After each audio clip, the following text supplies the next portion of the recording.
Kalau begitu, aku akan memperkenalkan diri terlebih dahulu ya. Kenalkan, namaku Aulia Rahma. Aku kelas 4 dari SDN 1 Mengati. Kali ini, aku akan menceritakan cerita yang seru loh. Mau tahu nggak? Dan ya, cerita yang seru adalah kisah Ratu Kaliamat. Ada yang tahu? Apa belum tahu? Kalau belum tahu, sini aku ceritain.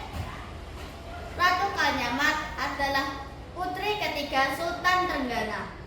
Ia menikah dengan Pangeran Hadiri, putra dari Syekh Muhayyad, Syekh yang berasal dari Aceh. Saat berperang, suaminya Pangeran Hadiri terbunuh oleh seorang pengkhianat yang bernama Arya Penangsang, yaitu pamannya sendiri. Kehidupan Ratu Kaliamat setelah ditinggal oleh suaminya begitu luar biasa. Bahkan, Ratu Kaliamat memiliki armada laut yang besar dan kuat, sehingga menjadikan pelabuhan Jepara sebagai pelabuhan terbesar yang ada di tanah Jawa. Ratu Kaliamat memiliki pengaruh yang kuat di bidang politik dan militer. Ia diminta banyak kerjasama di bidang militer. Salah satunya Raja Johor yang meminta Ratu Kaliamat untuk membantu mengusir para Portugis pada tahun 1550. Setelah mendengar hal itu, Ratu Kaliamat menyetujui permintaan Raja Johor dan mengirimkan 40 armada laut kapal yang berisi 4.000 sampai 5.000 prajurit. Kekuatan Ratu Kaliamat dalam memimpin perang sangatlah kuat.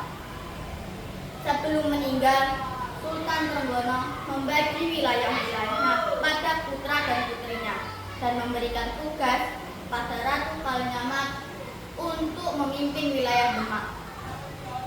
Ratu Kaliamat telah dibekali ilmu keagamaan dan kemampuan memimpin mandiri oleh Sultan Trenggana.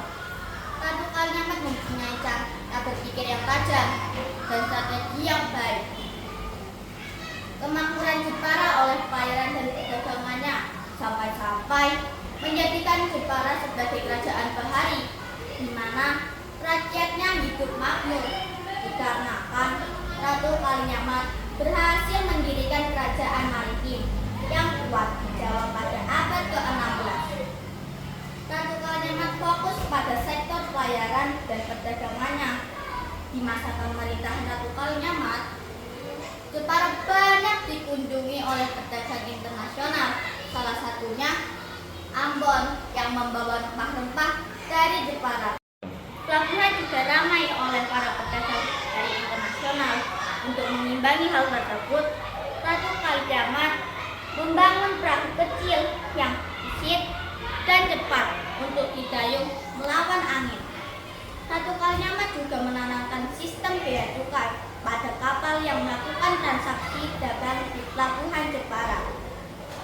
Jadi, pesan moral dari cerita ini adalah sebagai perempuan harus kuat dan kita sebagai siswa harus meneruskan perjuangan para pahlawan dengan belajar dengan giat. Nah, sekarang sudah tahu kan cerita Ratu Kaliamat? Kalau begitu, saya Aulia Rahma dari SDN 1 Mengati izin pamit undur diri dulu ya. Wassalam.